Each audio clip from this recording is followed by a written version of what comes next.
Have you ever replayed the same conversation in your head, long after it was over? Maybe you keep thinking, I shouldn't have said that, or I should have answered differently.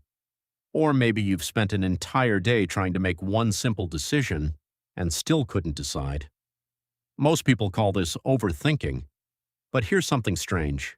If you really overthought everything, even choosing what to eat would take hours. But it doesn't. You don't overthink brushing your teeth or putting on your shoes. You only overthink certain situations, and that's our first clue. Because maybe the problem isn't that you think too much. Maybe it's what you're thinking about. And once you understand why your brain picks these moments, everything starts making a lot more sense. Think about the last thing you overthought: an exam, a text message, and a job interview. Now compare that with choosing what to wear today. One of those probably kept you awake. The other barely crossed your mind. So what's the difference? It isn't the amount of thinking, it's the amount of importance your brain attaches to it.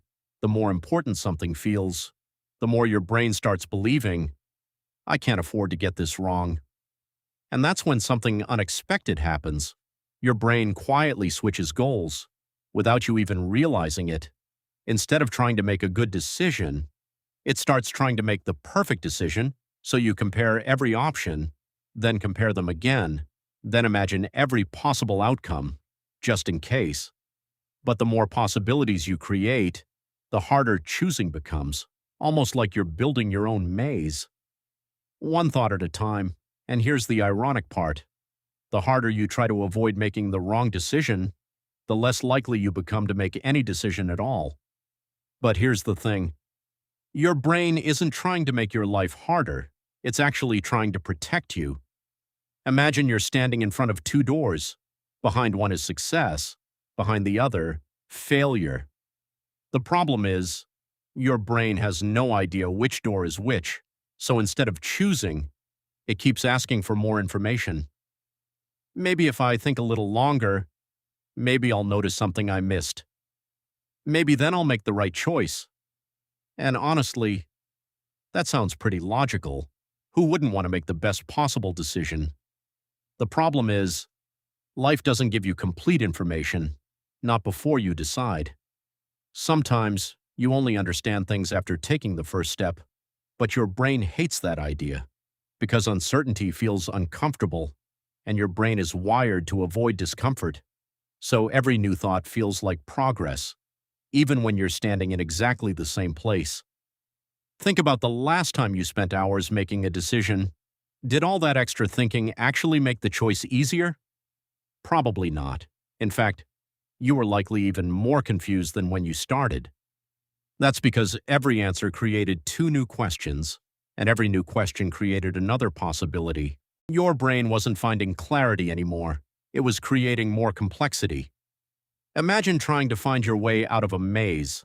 While the maze keeps building new paths around you, the longer you stay inside, the more impossible the exit begins to look. Psychologists have a name for this. It's called analysis paralysis. You become so focused on making the perfect decision that making any decision starts feeling risky, and without realizing it, thinking has quietly turned into another way of avoiding action. But if overthinking is just another form of avoidance, what exactly are you avoiding? Most of the time, it isn't the decision itself, it's the emotions that come with the decision. The fear of making the wrong choice, the fear of failing, the fear of being judged, or simply the fear of regret. Your brain believes that if it thinks long enough, it can completely avoid those feelings. But here's the catch. No amount of thinking can guarantee a perfect outcome, because life doesn't work that way. Every decision carries some uncertainty, even the best ones. The people who seem confident aren't people with fewer doubts. They're people who've accepted that uncertainty is part of every decision.